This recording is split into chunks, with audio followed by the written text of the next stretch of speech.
She stood shivering in the doorway of a cabin, smelling of pine and dried blood, her wedding dress heavy with trail dust. She hadn't come for love.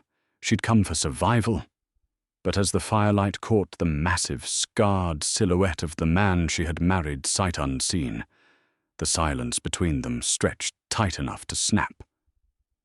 Lydia set her jaw, unbuttoned her collar, and asked the one question that could break him.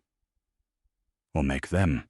The wagon driver hadn't even waited for her to grab her trunk before he tipped his hat, whipped the mules, and rattled back down the mountain pass. Lydia Bowman stood alone in the biting wind of the Wyoming Territory, a solitary dark smudge against an ocean of blinding white snow and grey rock. She was 28, a widow of a man who had left her with nothing but debts, a bruised jaw, and a profound understanding of how little a woman's life was worth in St. Louis. The letters had been brief, pragmatic. I have a cabin, I have food. I need a wife to keep the hearth and help with the pelts. I do not drink. That last sentence was the one that had convinced her to sign her name to the marriage contract and board a train heading west. The door of the cabin opened.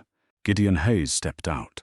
He was exactly what the mountain demanded a man to be: massive, broad-shouldered, and entirely stripped of softness. He wore buckskin pants, stained dark at the knees, and a heavy wool coat. His beard was thick, threaded with premature grey, and his hair hung past his ears. But it was his eyes that made Lydia's breath hitch. They weren't the hard, predatory eyes she was used to. They were the colour of river stones under shallow water. Quiet, watchful, wary. "You're Lydia," he said. His voice sounded like it hadn't been used in weeks. It was a deep rumble that seemed to vibrate in the frozen air. "I am." Lydia gripped the handles of her worn carpetbag. She didn't smile. She had no smiles left to fake. "You're Gideon." He nodded once. He didn't offer a greeting, didn't ask about the journey.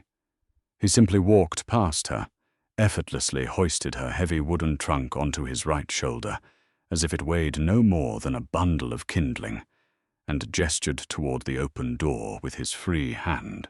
The inside of the cabin was a single, large room. It was aggressively utilitarian. A cast-iron stove radiated a fierce, blistering heat in the center. Bundles of dried herbs and salted meats hung from the rafters. A heavy oak table sat near a window, and in the far corner, tucked beneath the sloping roof, was a single bed covered in a thick patchwork quilt and several heavy animal skins. Lydia looked at the bed. Then she looked away. "You can put your things by the wall," Gideon said, setting the trunk down with a dull thud. He stood awkwardly in the center of the room, wiping his massive, calloused hands on his thighs. "Stew's hot. Elk. Potatoes if you want 'em." "Thank you." Lydia took off her coat. Underneath, she wore a simple, dark blue dress. It was her best dress, the one she had chosen to be married in, though the ceremony had been nothing more than a quick signature with a bored magistrate in the valley town 3 days ago. Gideon watched her for a split second before averting his gaze to the cast-iron stove. He moved to it, grabbing a thick iron poker and unnecessarily jabbing at the glowing coals. They ate in silence, the kind of silence that rings in your ears. Back east, silence meant anger. It meant a blow was coming. Here, Lydia realized as she mechanically chewed the rich, gamey meat, the silence was just the natural state of things. The mountain didn't speak, and neither did Gideon. She watched him from across the rough-hewn table. His hands were fascinating. They were scarred, the knuckles thick, the skin weathered to the texture of saddle leather. These were hands that killed things, hands that skinned hides and built cabins and swung axes. But as he held his tin spoon, his movements were surprisingly deliberate, almost gentle, as if he were overly conscious of his own strength and terrified of breaking the fragile tin. "Is the winter always this early?" Lydia asked, her voice cracking slightly from disuse. Gideon looked up. He seemed startled that she had spoken. "Usually comes by late October, sometimes earlier. We got snowed in till May last year." "We? Me? The dogs?" He nodded toward the corner where two large, wolfish dogs lay curled together, their eyes tracking Lydia's every movement. "Lost one to a cougar in January. Just the two now." Lydia swallowed. The reality of her situation was settling heavy in her gut. She was trapped on top of the world with a stranger, two half-wild dogs and a single bed. She had traded the cruel noise of the city for the terrifying isolation of the wild. "I can cook," Lydia said, feeling the sudden need to justify her presence, to prove the transaction was sound. "I can mend. I know how to process meat. I won't be a burden." Gideon's brow furrowed. He set his spoon down. "Didn't ask you to be a servant, Lydia. Asked for a wife." The word hung in the air. Wife. It was a heavy, loaded word. To Lydia, it meant duty. It meant enduring the dark hours of the night. It meant spreading her legs in the dark and counting the wooden beams on the ceiling until the man was done groaning and rolling over. She had done it before. She could do it again. She had survived worse men than Gideon Hayes appeared to be. "I know what you asked for," she said, her voice flat, devoid of any romantic pretense. "I'm here." Gideon didn't reply. He stood up, taking their empty bowls to a wash basin. He kept his back to her. The tension in the small cabin was beginning to thicken, mingling with the smell of wood smoke and roasting meat. The sun had completely dipped behind the jagged peaks outside, plunging the wilderness into a deep, bruised, purple twilight. Night was here. The time for transactions was ending. The time for the reality of their contract was beginning. The wind picked up around 8 o'clock. It didn't just blow, it battered the cabin walls like a physical entity trying to break in. Inside, the fire snapped and hissed. Lydia sat on the edge of the single bed. She had changed into a white cotton nightgown behind a canvas screen Gideon had hastily erected near the stove. The nightgown was worn thin at the elbows, but it was clean. She ran a bone comb through her long, dark hair, staring at her reflection in a small, cracked mirror propped on a barrel. She looked tired. There were dark circles under her eyes, and her cheekbones were sharp from years of scraping by on too little food and too much worry. Gideon was avoiding her. It was obvious. For the past hour, he had found every excuse to stay away from the corner of the room where the bed sat. He had checked the door hinges. He had added 3 logs to the fire, making the cabin almost stiflingly hot. He had meticulously cleaned his rifle, oiling the barrel with a rag until it gleamed. Now he was sitting by the hearth, sharpening a hunting knife on a whetstone. Shk, shk, shk. The rhythmic sound of steel on stone was grating on Lydia's frayed nerves. She knew how this worked. She knew the stalling.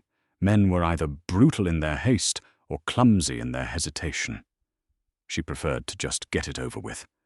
The anticipation was always worse than the act itself. She put the comb down. "Gideon." The scraping stopped. He didn't turn around, but she saw the muscles in his broad back tense beneath his flannel shirt. "Yeah? The fire is fine. Your knife is sharp. It's late." He sat perfectly still for a long moment. Then, slowly, he set the knife and the whetstone down on the hearth. He stood up, wiping his hands on his pants, a nervous tic she was already beginning to recognize. He turned to face her. In the dim, flickering orange light, he looked terrifyingly large. a wild man of the woods. Yet, as he took a tentative step toward the bed, he looked like a man walking to the gallows. He stopped about 4 feet away, his arms hanging awkwardly at his sides. "I can take the floor," he said, his voice a low, gravelly whisper. "If you need time. If you ain't ready." Lydia let out a short, humorless breath. She looked down at her hands, her fingers intertwined tightly in her lap. "We signed the paper, Gideon. I ate your food. I sleep under your roof. I know what the bargain is." "It ain't just a bargain," he muttered, looking at the floorboards. "Isn't it?" She looked up, her gaze cynical and sharp. "Let's not dress it up in lace, Gideon. You bought a wife because it gets lonely up here, and a man has needs. I sold myself because I was starving and tired of being beaten by men who didn't even have the decency to feed me first. We made a trade. I'm ready to pay my end." He flinched. It was a minuscule movement, a tightening of the jaw and a subtle shift in his shoulders, but Lydia caught it. It confused her. She had expected anger at her bluntness. She had expected him to step forward and aggressively assert his rights. She hadn't expected him to look gutted. He swallowed hard. "I ain't gonna beat you, Lydia. Ever." "I know," she said softly, and surprisingly she meant it. "But the rest of it, we have to do the rest of it." Gideon didn't move. He just stood there, staring at the quilt covering her knees. The wind howled outside, a lonely, desperate sound. Lydia sighed. The stalling was making her anxious. She decided to strip away the last remaining veneer of propriety. If they were going to do this, she needed to know exactly what kind of night she was in for. She needed to know if she had to brace herself, or if she could just check out and let her mind wander while his body did the work. She looked him dead in the eye. "Can you make me come tonight?" The words dropped into the quiet cabin like a lead weight. Gideon's head snapped up, his eyes widened, flashing with a sudden, intense panic. He looked as if she had just pulled a gun on him. The blood rushed out of his face, leaving his weather-beaten skin a pale, sickly color. "What?" he breathed. Lydia kept her voice steady, though her heart was hammering against her ribs. "You heard me. I'm asking if you know what you're doing, or if this is just going to be 10 minutes of heavy breathing while I stare at the ceiling and wait for you to roll over." Gideon opened his mouth, closed it. He took a half-step back, his massive hands opening and closing at his sides. He looked entirely cornered. The apex predator of the Rocky Mountains had been utterly paralyzed by a woman in a cotton nightgown. "Lydia, He choked on the words. He rubbed a trembling hand over his face, dragging his fingers through his thick beard. "It's a simple question, Gideon." He looked at her, his Riverstone eyes wide, vulnerable, and completely stripped of any masculine bravado. The silence stretched again. But this time, it wasn't the natural silence of the mountain. It was the agonizing silence of a man facing his deepest inadequacy. He dropped his gaze back to his boots. When he spoke, his voice was so quiet she barely heard it over the wind. I don't know how." Lydia blinked. "You don't know what I like?" "No." He squeezed his eyes shut, a flush of deep, humiliated red creeping up from his heavy collar to the tips of his ears. "I don't know how to do any of it. Lydia, I've never—" He swallowed convulsively. "I've never been with a woman." Lydia sat perfectly still. The cynical armor she had worn for years cracked straight down the middle. 32 years old, a mountain man who hunted bear with a rifle and butchered elk with a knife. And he was a virgin. Lydia stared at him. She looked for the lie, for the cruel joke. But there was nothing in Gideon's posture but pure, excruciating shame. He was a giant of a man, built for survival in the harshest environment on Earth, currently shrinking into himself as if trying to disappear into the rough-hewn floorboards. "Never?" Lydia whispered, the harsh edge completely gone from her voice. He shook his head slowly, keeping his eyes firmly squeezed shut. "Lived up here with my pa since I was 12. He died 5 years back. Only time I go to town is to trade pelts for flour and powder. Never had the money for women in town. Never had the words for the decent ones." He let out a ragged breath. "I'm sorry. You asked for a man and you got a damn fool." Lydia felt a strange sensation blooming in her chest. It was a tightness, but not the panic she was used to. It was a sudden, fierce ache of empathy. She had spent her entire adult life navigating the selfish, brutal desires of men. She had learned to map their lust, to dodge their anger, to commodify her own body just to keep a roof over her head. She knew how to survive a predator. She didn't know what to do with a man who was terrified of breaking her. "Gideon, look at me." He shook his head. "I'll take the floor. Gideon Hayes, open your eyes and look at me." The command was soft, but it carried the weight of authority. Slowly, agonizingly, he opened his eyes. They were bright, glistening in the firelight. He looked terrified. Lydia shifted on the bed, patting the mattress beside her. "Sit down." He hesitated, glancing at the small space beside her as if it were a bear trap. But he obeyed. He moved stiffly, lowering his massive frame onto the edge of the mattress. The bedsprings groaned under his weight. He kept a solid foot of distance between them, sitting rigidly upright, his hands clamped on his knees. "You thought I'd be angry?" she asked quietly. "I figured you'd think less of me. A man my age." Lydia let out a small, tired laugh. It wasn't a mocking sound. It was a sound of immense relief. "The men I've known who had the most experience were the ones who left the deepest bruises. Experience just meant they knew exactly how to take what they wanted without caring what it cost the woman." He turned his head slightly, looking at her profile. "You wrote to me," she continued, looking down at her hands. "You asked for a wife. You paid my debts back east. You bought my train ticket. Why?"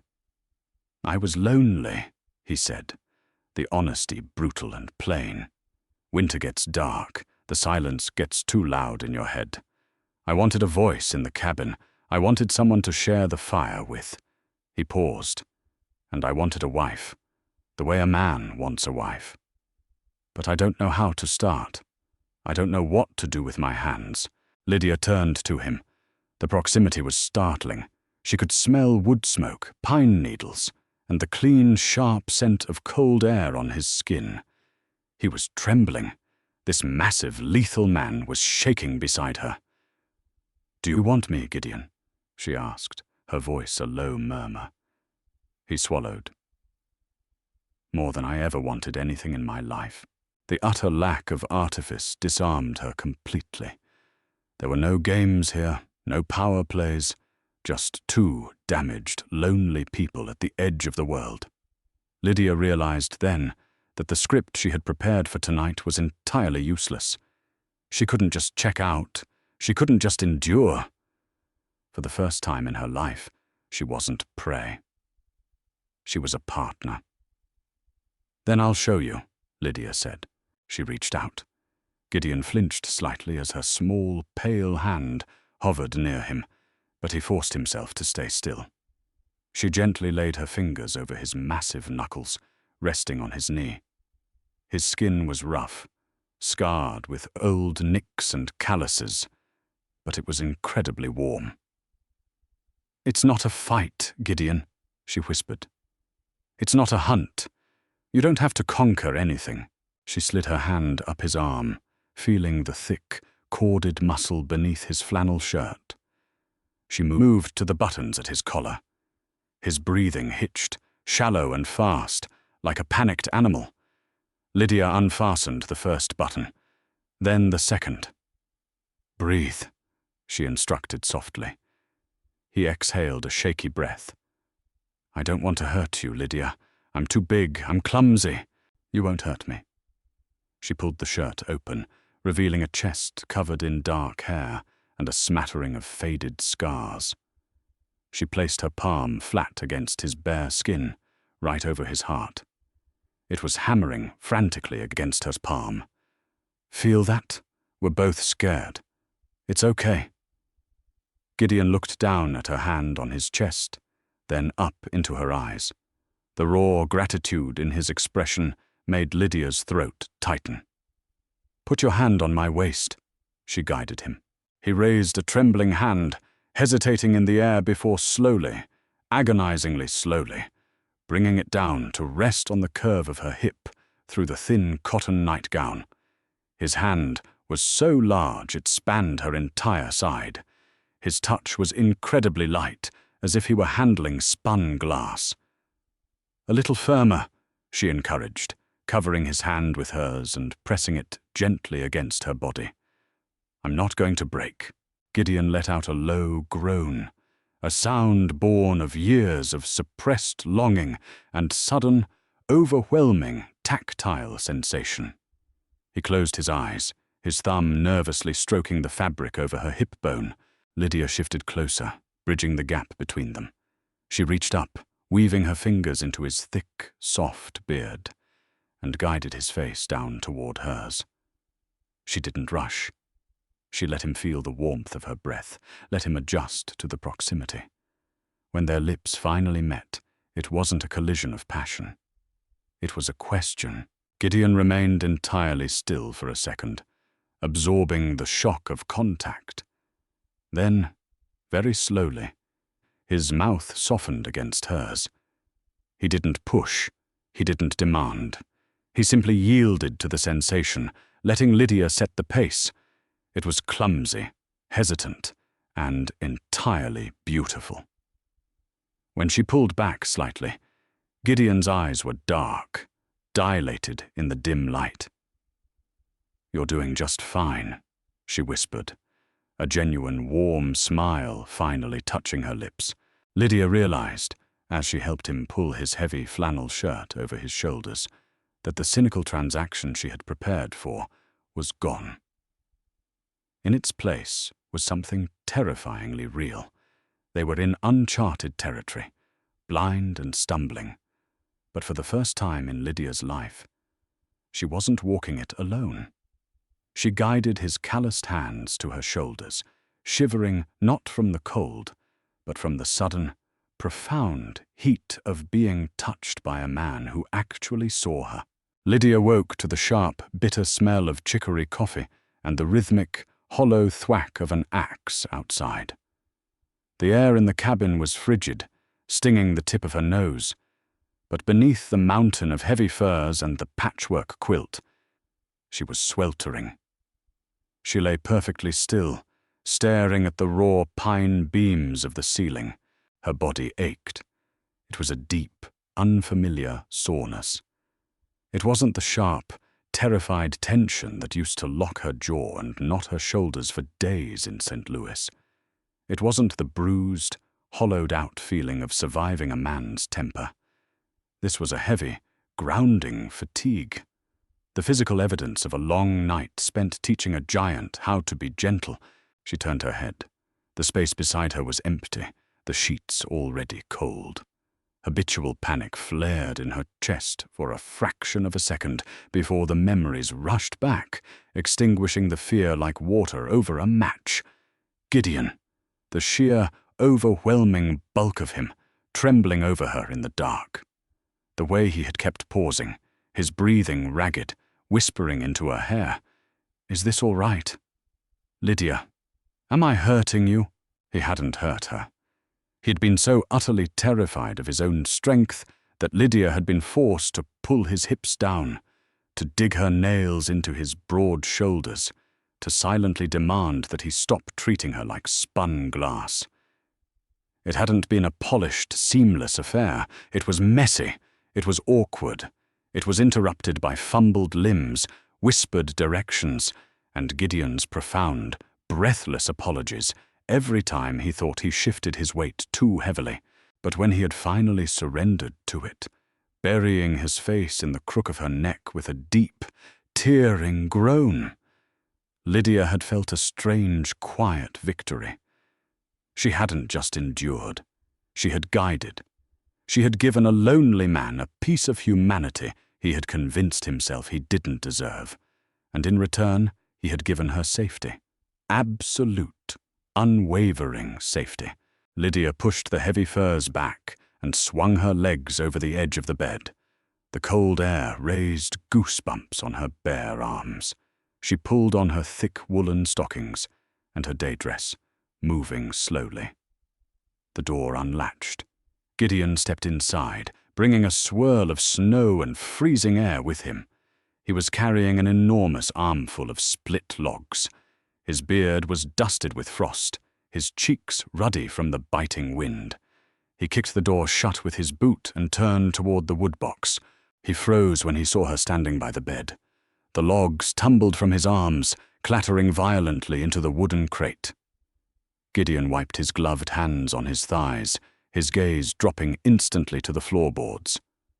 The fearsome mountain man, capable of surviving a brutal Wyoming winter, single-handedly, looked entirely ready to bolt back out into the snow. "Morning," Lydia said. Her voice was husky with sleep. Gideon swallowed hard. "Morning." He took off his heavy leather gloves, tucking them under his arm. He couldn't seem to figure out what to do with his hands. "I made coffee. It's on the stove. I can fry some bacon if you're hungry." "Coffee is fine." Lydia walked across the room. Gideon noticeably tensed as she approached, his massive frame going rigid. He was bracing himself. For what? Lydia wasn't entirely sure. Regret? A harsh word. She stopped in front of the cast-iron stove, picked up a rag to protect her hand, and poured the thick, black liquid into a tin cup. She took a sip. It was awful, bitter and strong enough to strip paint. "You chopped a lot of wood," she noted, looking out the frosted window at the massive pile of fresh kindling stacked against the glass. Gideon rubbed the back of his neck, his knuckles white. "Woke up early. Didn't want to wake you. Figured the cold was coming fast, so I got to chopping." He was overcompensating. The sheer volume of wood outside was the physical manifestation of his nervous energy. Lydia set her tin cup down on the table. She turned to face him, leaning her hip against the heavy oak wood. "Look at me, Gideon." He slowly brought his eyes up to meet hers. The riverstone grey was filled with a frantic, silent question. "Did I ruin this? Are you packing your trunk?" "I'm not fragile," Lydia said softly, deliberately holding his gaze. "And I'm not leaving." The breath Gideon let out seemed to empty his entire chest. His shoulders dropped 3 inches. He closed his eyes for a brief second, nodding slowly. "I didn't know," he mumbled, his voice thick. "I didn't know it was going to be like that. I thought I was too heavy, too rough." Lydia walked the 2 steps separating them. She didn't hesitate. She reached out and placed her hands flat against his chest, right over his heavy wool coat. He was solid as a rock wall. "You were exactly what you needed to be," she said. Gideon looked down at her hands. Slowly, cautiously, he raised his own massive hands and placed them over hers. He didn't pull her into a tight embrace. He just held her hands against his chest, grounding himself in the reality of her touch. "I'll get better at it," he promised, the earnestness in his voice breaking Lydia's heart a little. "I learn fast, Lydia. I swear I do." A genuine, startling laugh bubbled up in Lydia's throat. It was the first time she had laughed out loud in nearly 3 years, The sound bounced off the pine walls, bright and clear. Gideon looked startled. Then a slow, hesitant smile cracked through his thick beard, changing his entire face.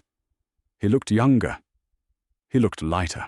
"I know you do, Gideon," she smiled, stepping back and picking up her coffee. "Now, fry that bacon. I have a feeling we're going to need the energy today. That snow looks mean." The transaction was dead. The partnership had begun. The whiteout started on a Tuesday and didn't stop for 4 days.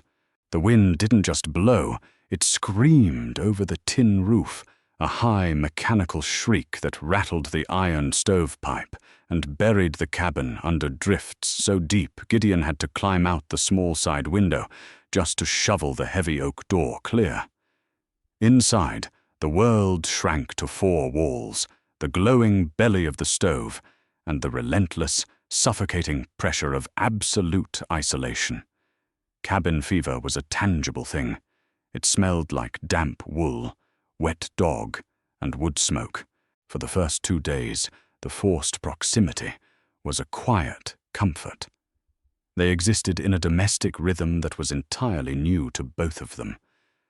Lydia baked bread, her hands kneading the heavy dough with a steady, hypnotic motion.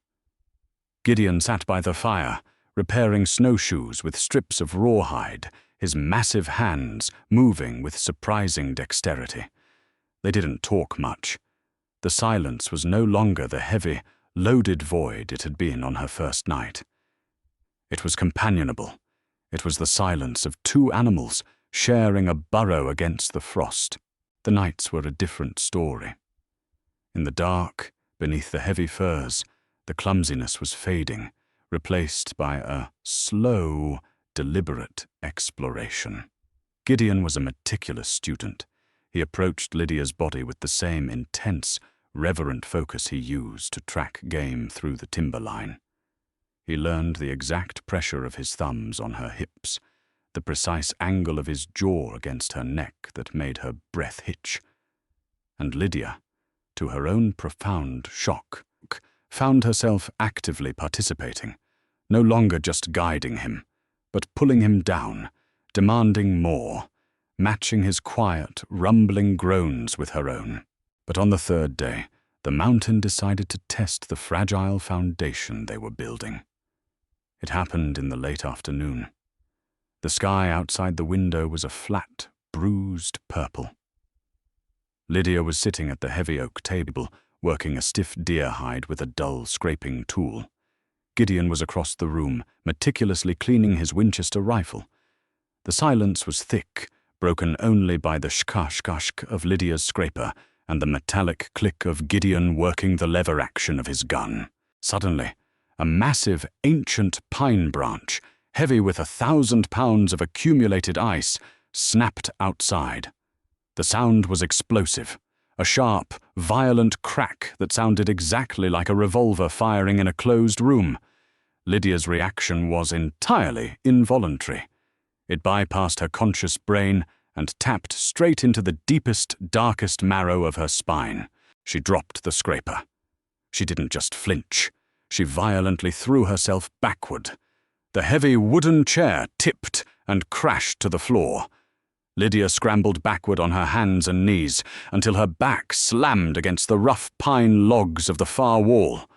She pulled her knees to her chest, throwing her arms over her head, tucking her chin tight, making herself as small a target as physically possible. Her breathing was a frantic, hyperventilating wheeze.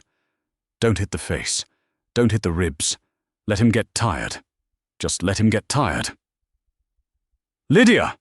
Gideon's voice was a booming roar. He dropped the rifle. It clattered loudly against the floorboards. The sound of his heavy boots rushing toward her only spiked Lydia's panic. "He's angry. He dropped his gun. He's angry." She squeezed her eyes shut, a high, thin sound of terror escaping her throat. She braced for the impact. She braced for the heavy boot, the closed fist, the inevitable pain. The footsteps stopped. The impact never came. "Lydia." The voice was different now. The booming roar was gone. It was a low, desperate rumble. Lydia kept her arms clamped over her head, her whole body shaking violently. "I'm sorry," she babbled, the words tripping over each other. "I'm sorry, Arthur. I didn't mean to drop it. I'll pick it up. Please, I'll pick it up." "Don't." Silence. The heavy, agonizing silence of the cabin pressed in on her. "Lydia." It wasn't a demand. It was an anchor. Slowly, terrifyingly, Lydia peeked out from beneath her crossed arms. Gideon wasn't standing over her. He wasn't looming. He had backed away. He was sitting flat on the floorboards, a full 6 feet away from her. He had his knees pulled up, his massive, lethal hands resting completely open and empty on his thighs, palms facing upward. He looked at her with an expression of such profound, devastating sorrow that it knocked the breath out of her lungs. He didn't move. He didn't try to reach for her. He stayed exactly where he was, making himself as unthreatening as a man of his size could possibly be. "It's Gideon," he said softly, his voice trembling slightly. "It's just Gideon." The tree broke, Lydia. Ice brought a branch down on the roof. That's all. Just a tree. Lydia stared at him. Her heart was hammering against her ribs like a trapped bird. She looked at his open hands. She looked at the empty space between them. She looked at the discarded rifle on the other side of the room. Reality slowly began to bleed back into the edges of her vision. The smell of cheap whiskey and stale cigar smoke faded, replaced by the scent of wood smoke and pine. The phantom bruises on her ribs dissolved. She wasn't in a cramped, rotting apartment in St. Louis. She was on a mountain. With Gideon. A ragged sob tore itself from her throat. The adrenaline crash was instantaneous and brutal. Lydia dropped her arms, her head falling back against the log wall as she began to weep. It wasn't a quiet, dignified crying. It was the ugly, chest-heaving weeping of a woman who had carried a crushing weight for too many years and had finally, violently, dropped it. Gideon didn't flinch at the noise. He didn't tell her to quiet down. He just sat there on the floor, holding the space for her. After several long minutes, the sobs began to subside into heavy, wet hiccups. Lydia wiped her face with the back of her trembling sleeve, smearing dust across her cheek. The shame hit her then, a hot, toxic flush crawling up her neck. She had shown him the broken, pathetic thing she truly was. She had brought the ugliness of her past right into his sanctuary. "He was my husband," Lydia whispered to the floorboards, her voice raw. "Arthur, before he died, he had a temper and heavy hands. I learned to make myself small." Gideon didn't speak for a long time. He just watched her, his jaw ticking tight. When he finally spoke, his voice was a low, dangerous rasp that sent a shiver down Lydia's spine. "If that man wasn't already in the ground, Lydia, I would walk to St. Louis myself and put him there." Lydia looked up. Gideon's Riverstone eyes weren't soft anymore. They were hard, flinty, and blazing with a cold, terrifying violence. It wasn't violence directed at her. It was violence directed at the ghost that haunted her. He didn't offer empty platitudes. He didn't tell her to forget it. He didn't try to fix it with clumsy words. He offered her the absolute, uncompromising protection of a predator declaring its territory. "He's dead," Lydia said softly. "Good." Gideon shifted, uncrossing his legs. He didn't stand up. He stayed on the floor. "You want me to move, or can I sit closer?" Lydia looked at the distance between them. She looked at the man who had stopped his own panic to accommodate hers. "Closer," she whispered. Gideon crawled across the floorboards. He didn't touch her immediately. He sat beside her, his massive shoulder resting a fraction of an inch from hers.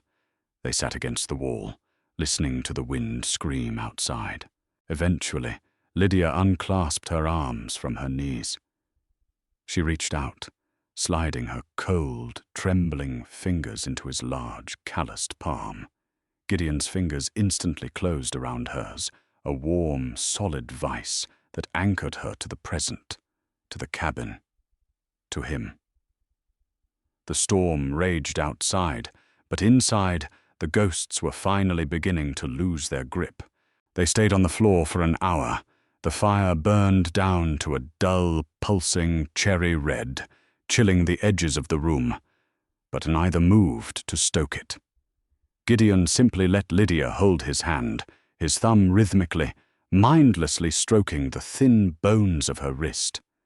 When she finally pulled her head up, her neck was stiff and her eyes were swollen. "The fire is dying," she said, her voice raspy. "I'll get it." Gideon released her hand slowly, as if making sure she wouldn't shatter the second he let go. He stood up, his joints popping in the quiet cabin, and walked to the woodbox. Lydia watched him.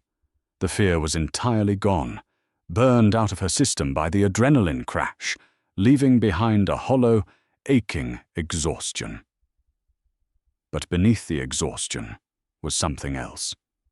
A quiet, terrifying realization. She trusted him. She had handed him the ugliest, most broken piece of her past, and he hadn't used it as a weapon. He hadn't pitied her. He had simply sat in the dirt with her until the ghost passed. Gideon threw 3 heavy logs into the stove and latched the iron door. He didn't look back at her immediately. He walked to the wash basin, broke the thin layer of ice on the water with his knuckles, and dipped a rag into it. He wrung it out, walked back across the room, and knelt in front of her. He offered the damp cloth. Lydia took it, pressing the freezing fabric to her swollen eyes. The cold was a sharp, merciful shock. "I'll cook tonight," Gideon rumbled, staring at a knot in the floorboards between them. "Got some salted pork left. Beans." "You burn the beans, Gideon." The corner of his mouth twitched beneath his heavy beard. It was a microscopic movement, but Lydia caught it. "I don't burn 'em. I just cook 'em till they have some texture." "Charcoal is a texture, yes." Lydia lowered the rag. She took a deep breath, the cold air filling her lungs, steadying her. "Help me up." He stood, offering his hand.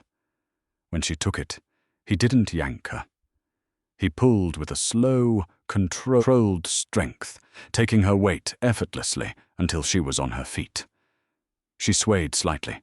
His free hand instantly hovered near her waist, not touching, just a cage of bone and muscle ready to catch her if her knees buckled. They didn't. That night, the dynamic in the cabin shifted permanently. The transactional ghost that had hovered over the bed was gone. When they lay down beneath the heavy furs, the temperature dropping rapidly as the wind outside intensified, Lydia didn't wait for him to initiate. She didn't brace herself. She rolled onto her side, facing him in the pitch black. She reached out, finding the solid, warm mass of his chest in the dark, and pressed herself against him. Gideon let out a rough exhale, his massive arms wrapping around her, pulling her flush against his body. He buried his face in her hair. He didn't push for anything more. He just held her, his heart beating a steady, heavy rhythm against her ribs. "Gideon," she whispered into the dark. "Yeah, you don't have to be careful anymore." His breath hitched. The hands on her back went completely still.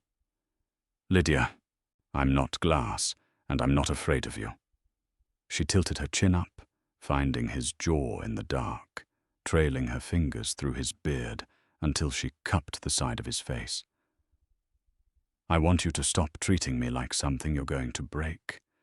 I want you to hold me like you actually have me." The shift in him was instantaneous. The hesitant, overly cautious mountain man vanished. Gideon rolled, pinning her beneath him, taking his own weight on his forearms. The sheer, overwhelming size of him was intoxicating. It wasn't the suffocating weight of a predator. It was the grounding gravity of a mountain. When he kissed her this time, there was no hesitation. It was a deep, consuming possession.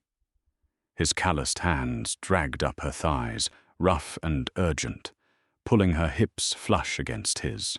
Lydia gasped against his mouth, her hands tangling in his thick hair, anchoring him to her. It was messy. It was desperate. It was the colliding of two lonely, starved people, finally realizing they were allowed to eat. Gideon's control slipped, his breathing turning ragged, his deep voice breaking into harsh, feral groans that echoed off the cabin walls.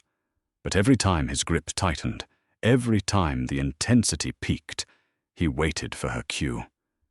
He read the tension in her shoulders, the arch of her back, the dig of her nails, and Lydia gave him everything. She didn't check out. She stayed fiercely, violently present. When she finally shattered, a high, broken cry tearing from her throat, Gideon followed a second later, collapsing against her neck with a shuddering, breathless force. They lay tangled in the dark, slick with sweat despite the freezing air, chests heaving in unison.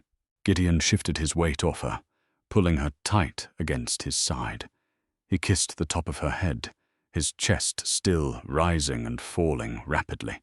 "Lydia," he rasped. I think I'm getting the hang of this." Lydia let out a tired, breathless laugh, resting her hand flat against his racing heart. "You're a fast learner, Mr. Hayes." The whiteout raged for 2 more days, but Lydia hardly noticed the claustrophobia. The cabin had stopped being a cage. It was a cocoon. They developed a language of silent intimacy. It was in the way Gideon always left the largest piece of meat on her tin plate. It was in the way Lydia would stand behind him while he sat on the milking stool, dragging a bone comb through his thick, unruly hair, trimming the split ends with her sewing shears. He was incredibly still when she groomed him. For a man who lived his entire life highly alert to danger, trusting a woman with sharp steel near his neck was an act of profound surrender. He would close his eyes, his massive shoulders dropping, leaning back into her touch.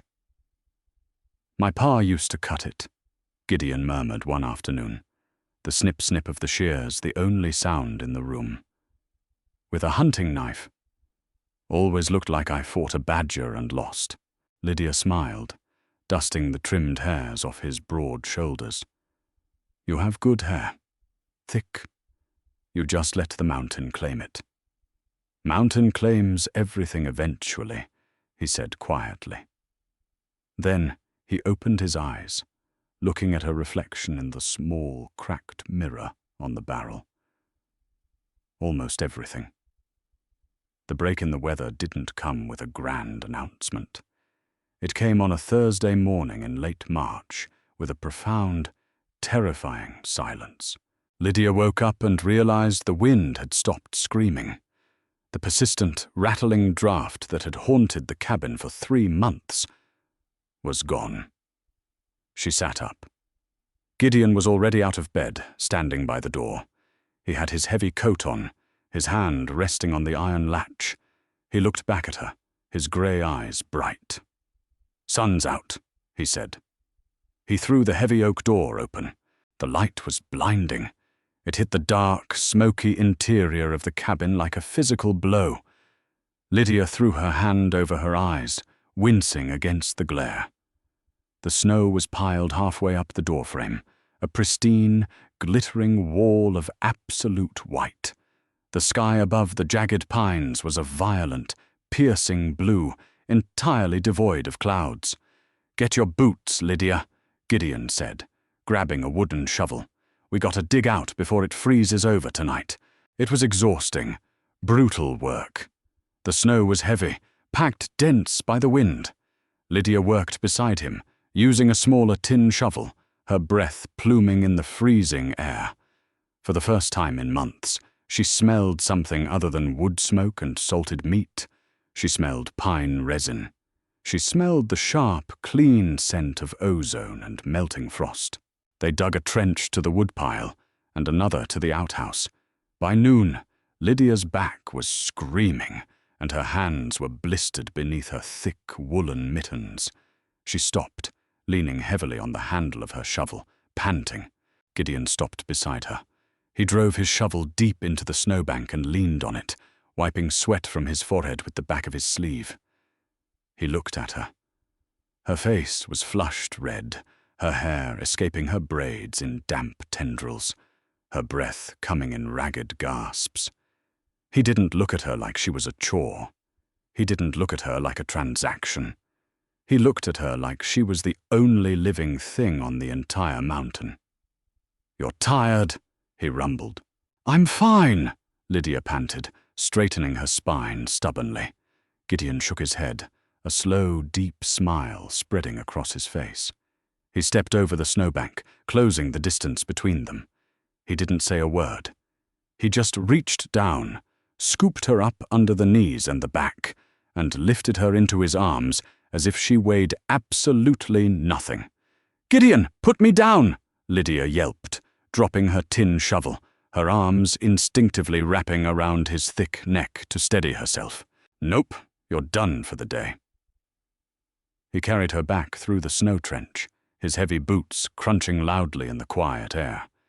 He ducked through the doorframe and kicked the heavy oak door shut behind them, plunging them back into the dim, warm sanctuary of the cabin. He didn't put her down. He carried her straight to the bed and dropped her onto the patchwork quilt. Lydia bounced slightly on the mattress, laughing, her cheeks burning. "I was helping. We aren't finished. Mountain ain't going anywhere." Gideon unbuttoned his heavy coat, shrugging it off and tossing it over a chair. He pulled his leather gloves off, his eyes dark, fixed squarely on her. The playful energy of a moment ago vanished, replaced by a sudden, intense heat that made Lydia's breath hitch. He walked to the edge of the bed and leaned over her, bracing his massive hands on either side of her hips. He didn't touch her, but his presence was a physical weight. "Lydia." "Yes?" she whispered, her heart kicking up a frantic rhythm against her ribs. He stared at her for a long time. The hesitation was back. But it wasn't the terrified hesitation of the virgin she had met months ago. It was the heavy, loaded hesitation of a man trying to find the words for something too big to fit in a quiet cabin. "That paper we signed," he started, his voice a low, gravelly rasp. "The marriage contract. The magistrate said it made us legal." "It did. I don't care about the paper." He reached into the pocket of his flannel shirt. He pulled out a folded, slightly crumpled piece of heavy parchment. Lydia recognized the wax seal of the valley magistrate. Gideon didn't unfold it. He walked to the cast-iron stove, opened the small iron door, and tossed the contract onto the hot coals. Lydia sat up. "Gideon, what are you doing?" The paper caught instantly. A bright yellow flame curled the edges, turning the ink into grey ash in seconds. Gideon closed the iron door with a definitive clang. He turned back to face her.